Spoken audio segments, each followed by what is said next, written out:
Amigas, amigos, me encuentro con Elsa Amabel Landín, diputada de Aguascalientes del PRI. Y uno de los temas candentes hoy en día es ¿dónde está el PRI? Queremos ver un poquito cómo está el enfoque de Elsa en estos momentos, en este momento tan particular de la historia del mundo de Aguascalientes en plena pandemia. Pero antes de eso voy a comenzar con una pregunta muy sencilla. ¿Cómo estás? Muy bien, Andrés, muy contenta de verte después de un buen rato de no verte y muy agradecida en que estés hoy aquí. Vamos a arrancar con el PRI, que es un tema realmente enigmático. Eres de las únicas figuras del PRI activa en Aguascalientes. ¿Qué pasó? Yo creo que no, el PRI no es una persona o un grupo de personas. El PRI parte de una ideología muy clara, de un enorme amor por tu país, por tu entorno, por tu comunidad. Yo veo hay muchísima gente que ama su partido, que quiere su partido, que cree en su partido y no tiene que salir con una camiseta roja que diga PRI. Y al mismo tiempo ves mucha gente que traía esa camiseta roja para que todo el mundo la viera y dejó de tener trabajo que le daba el partido, dejó de tener un espacio, una posibilidad de desarrollo profesional y nos quitamos esa camisa y nos ponemos otra. El PRI sigue trabajando en mucha gente, sigue viviendo en mucha gente. Seguimos siendo un partido importantísimo en este país. En el caso específico de Aguascalientes, bueno, pues estamos pasando una situación electoral complicada. No sé si la peor, porque muchas veces hemos dicho este ha sido el peor momento del partido. Yo me acuerdo hace 10, 15 años que había un momento en donde teníamos una sola presidencia municipal, un solo regidor en Aguascalientes y decían es el peor momento del PRI, el PRI está acabado. Hay mucha gente que tiene años diciendo el PRI está acabado. Y vuelven a surgir emociones, vuelven a surgir cercanías con la población, vuelven a surgir proyectos en específico en donde la gente dice, oye, coincido con este momento, con este actuar, con esta persona y vuelve a surgir proyectos del PRI. ¿Dónde está el PRI? Hoy, bueno, pues el PRI está haciendo en este país, en algunos estados como en Sonora, como en Sinaloa, como en muchas partes, un partido que está gobernando y está gobernando bien. Y en otras partes, como en Aguascalientes, un partido en donde hemos pasado a ser la tercera fuerza política después de haber gobernado bien y tenemos que reconstruirnos y reconstruir a quienes participamos en el partido y a quienes nos escuchan y pueden o no creer en nosotros. Es la segunda vez que te toca ser diputada. Así es.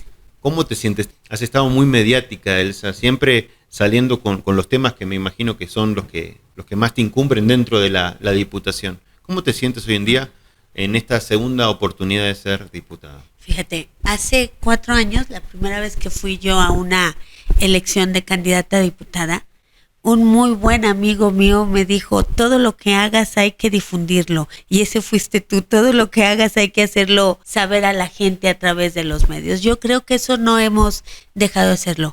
Me siento bien, me siento muy preocupada por la responsabilidad que implica estar frente a un Congreso en un momento tan complicado como el que está viviendo nuestro país. De repente puede sonar así como que a show mediático, pero en un momento en donde nuestro país, que nos había costado tanto tiempo, tantos años, a tantas generaciones, construir libertades como la libertad de expresión, como la de movilización, la posibilidad de agrupación, de estar de acuerdo o no estar de acuerdo con algo, por primera vez en este país corremos el riesgo de perderla, ¿no? Ante líneas claras de un gobierno federal.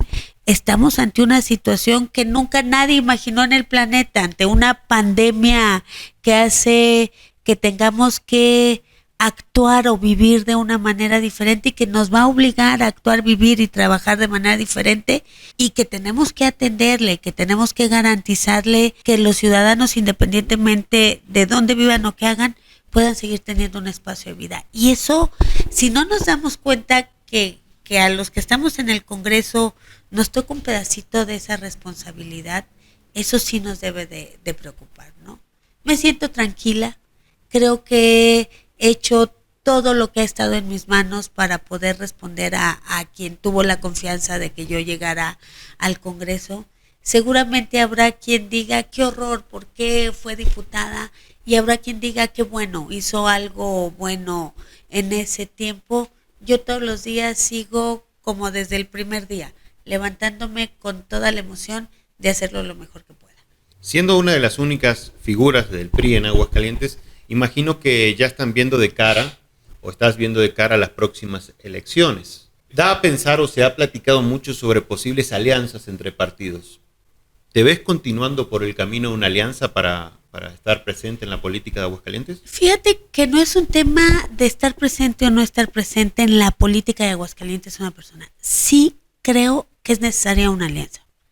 Una alianza de todos los partidos políticos que no estamos de acuerdo, que no somos coincidentes con la línea de país que está tomando a partir de que Morena gobierne. Sí creo que es el momento de que el PRI, el PAN, el PRD, Movimiento Ciudadano, todo aquel partido o agrupación política que esté preocupada por lo que pasa en México, nos tenemos que aliar de manera formal, abierta, ante los ojos de la población, pero no para que yo pueda seguir estando en política, o para que yo pueda tener un espacio o un puesto. No, para que este país no se nos caiga en pedacitos en las manos como está empezando a suceder. Sí creo mucho en eso. En una alianza formal, sin nada escondido. Las alianzas abajo de la mesa no me encantan, sino las formales, que la población vea que nos estamos uniendo quienes estamos preocupados por Aguascalientes o por México.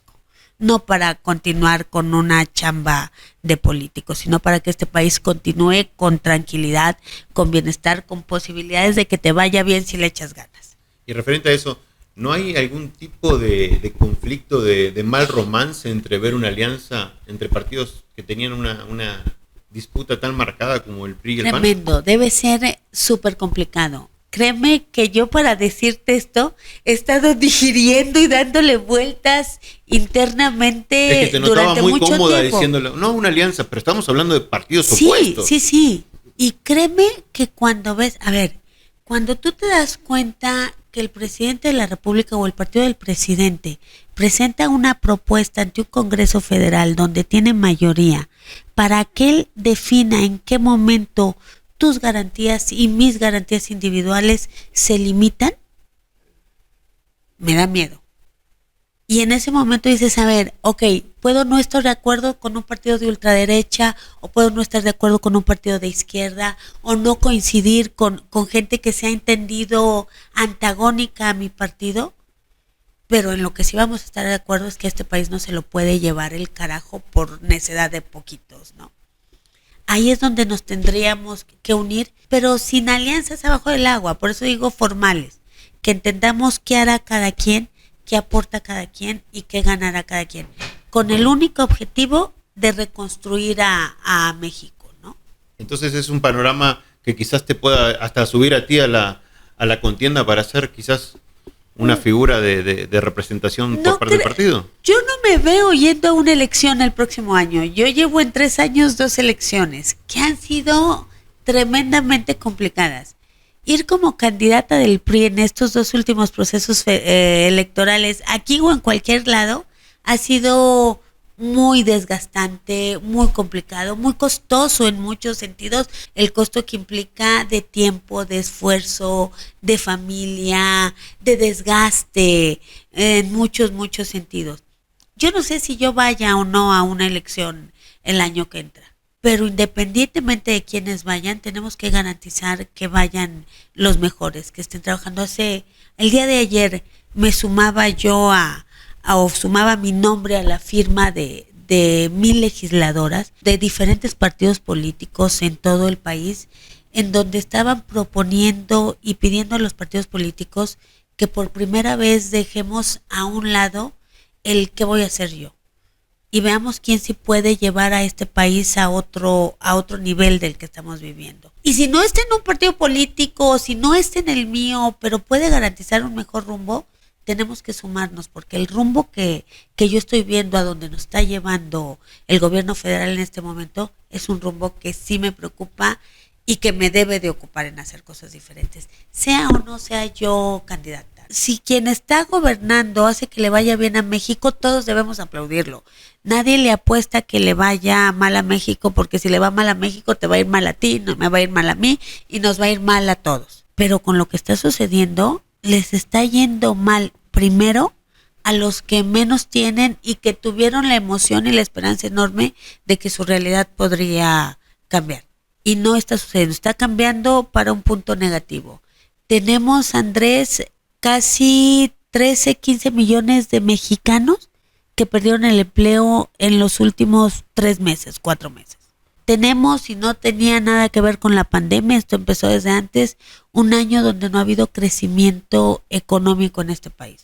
Tenemos un presidente que dice que su principal lucha es acabar con la corrupción en México y suelta al principal cabeza de la operación de la delincuencia organizada y de drogas en Latinoamérica, ni siquiera en México. Tenemos una realidad en donde los empresarios, no en Aguascalientes, en muchos lados, en los municipios aquí alrededor, tú lo sabes igual o mejor que yo, donde una persona que vive de su trabajo y que ha creado un patrimonio con todo su esfuerzo, hoy tiene mayor riesgo de que llegue un delincuente a extorsionarlo y a pedirle que le dé su patrimonio que salir adelante. Hoy la gente no se le puede garantizar la salud porque eliminamos el seguro popular y el INSABI no sabe ni de qué hacer o cómo hacerlo. Tenemos una realidad donde los empresarios tuvieron que salir a ver cómo no solo no cerraban su empresa, sino cómo no se quedaban sus empleados sin comer. Donde quienes ya ganaban poquito, hoy tuvieron que aceptar a que ganen menos o trabajen menos para poder seguir comiendo. Y en lugar de que haya acciones concretas para resolver esto, tenemos un presidente de la República y un Congreso Federal y un Senado de la República que está más enfocado a ver si creamos universidades Benito Juárez en un año, no en años donde nadie se va a poder parar en una universidad. Creamos trenes mayas, seguimos con shows y con absurdos ridículos y la gente está cada vez viviendo una situación más grave y más complicada en su bolsillo, en su patrimonio, en su salud y en su familia. ¿Por qué entonces no hay figuras nacionales del PRI que estén haciendo realmente un contrapeso en la voz de un presidente que es la voz absoluta en todos los medios todo el tiempo? ¿No has escuchado a Beatriz Paredes en el Senado? Ha tenido posicionamientos extraordinarios. ¿Le falta difusión? O tal vez interés de la población en que nos escuche. Y tú eres un experto en eso. Yo puedo estar diciendo o repitiendo lo mismo todos los días y seguramente tú me escuchas porque tú me conoces y porque estás interesado en qué es lo que está pasando en el Congreso o qué es lo que está pasando en Aguascalientes. Pero allá afuera hay 1.200.000 personas que no tienen interés sobre qué hacen o qué no hacen los diputados, qué hacen o qué no hacen los senadores. O sea, está diciendo que a nadie le interesa lo que hacen.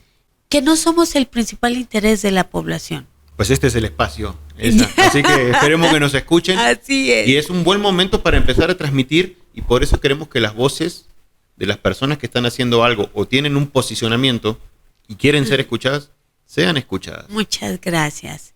No, pero sí, yo no sé cómo lo sientas tú. Yo sí veo una situación muy complicada, una ruta que nos lleva a una posición muy complicada, no a los políticos, a las y los mexicanos, a quien tenía una pequeña empresa y la tuvo que cerrar hace 2 meses y hoy no puede recibir ni siquiera un crédito porque sucede que como no está en el padrón de bienestar del partido de Morena, no va a recibir apoyos. Estoy muy preocupada. Hoy en la mañana estuve con un niño, Juan Pablo, te voy a pedir también, te lo voy a presentar. Él es un niño que vive en Miradores, tiene 12 años, va en 6º de primaria, tiene desde 1º de primaria una boleta así perfecta con 10. El lunes le entregamos nosotros una beca y cuando le digo, ¿ya estás listo para tus clases en línea?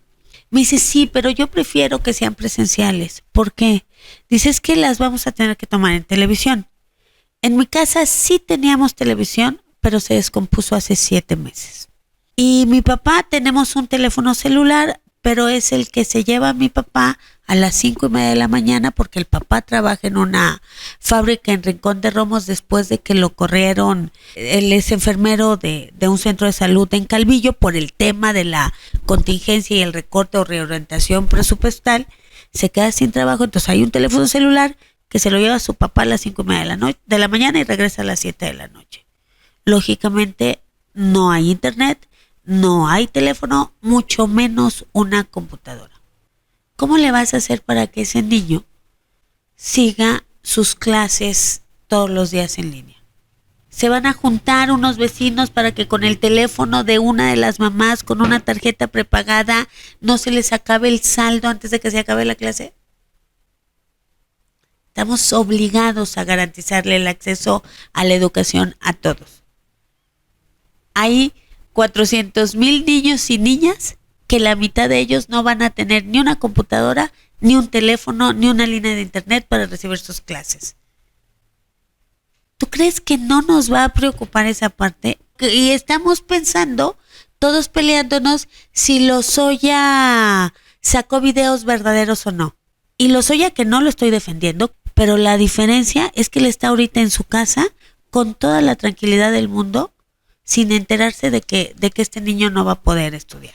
Y en las cosas que más te han preocupado en esta legislación, que me imagino que es distinta a la anterior, que se les ve un poquito más armoniosos, se ve como más equitativo el tema hombre-mujer. ¿Cuáles son los temas que principalmente te han apurado o que te han ocupado durante este último periodo en la legislatura? En este último periodo, fíjate, a mí me toca encabezar la Comisión de Ciencia y Tecnología.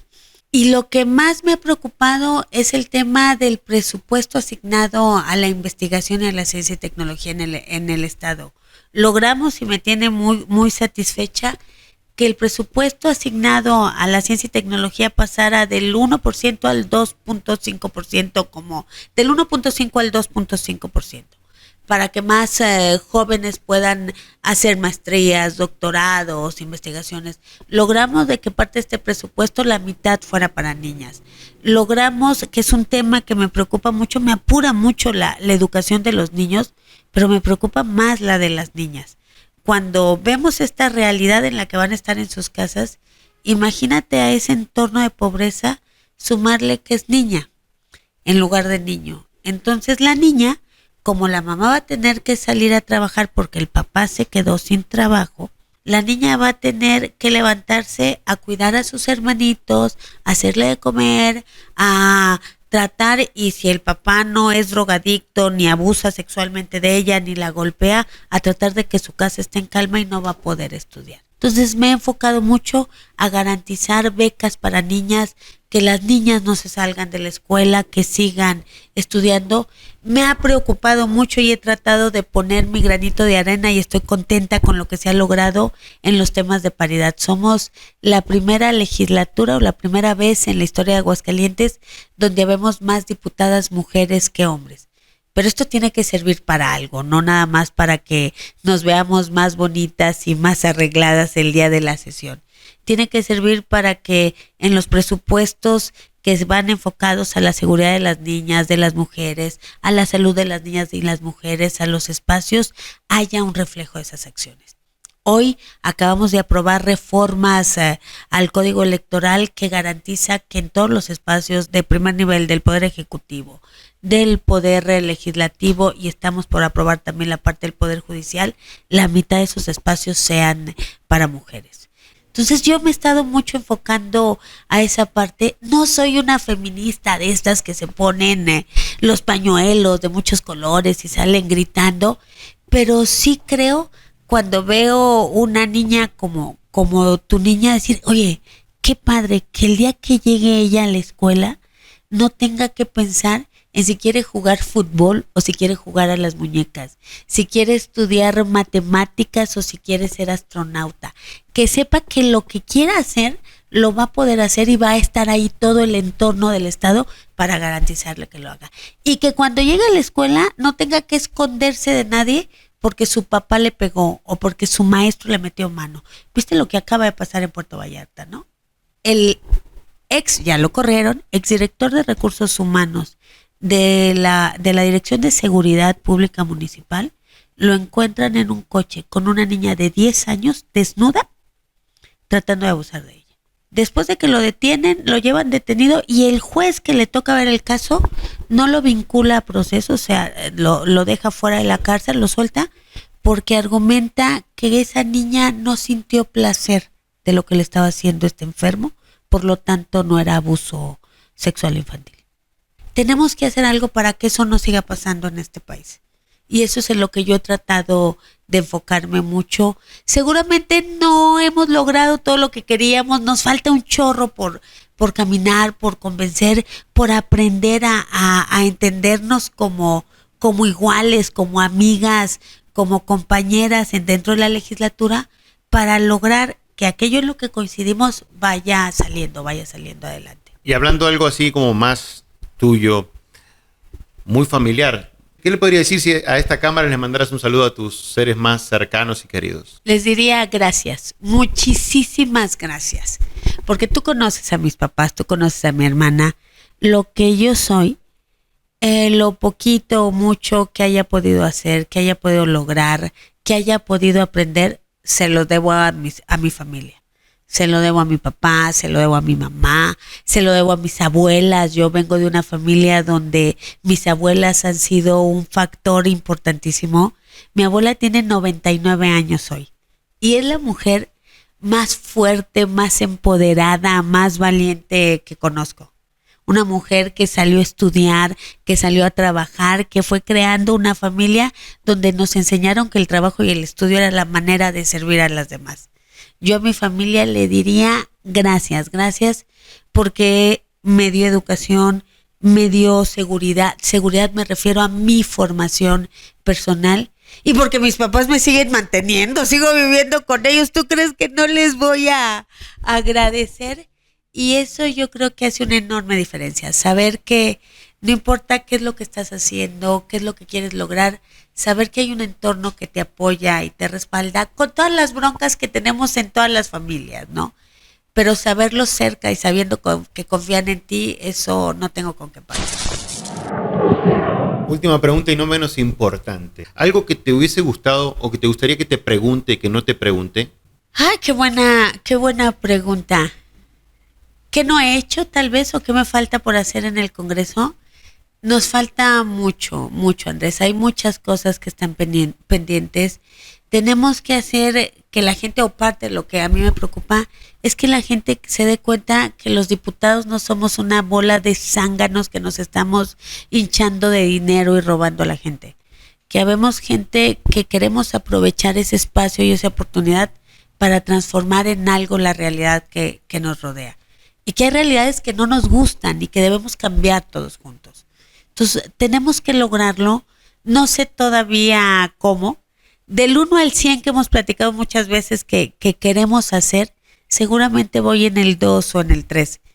Pero que crea de verdad quien nos puede escuchar, quien tuvo la confianza de votar por mí en un momento, o quien me quitó la confianza y votó por otro partido cuando yo fui candidata, decirle que yo estoy tratando de hacer todo lo que esté en mis manos para hacerlo bien, que sigo sintiéndome tranquila con los resultados de mi trabajo, que sigo teniendo la posibilidad de ver a mis amigos, a mi familia, a mis electores, sin miedo alguno de que me vayan a gritar ratera, mentirosa o floja, porque lo que he tratado de hacer todos los días es trabajar bien y hacerlo de manera honesta y transparente. Pues muchísimas gracias. Al contrario.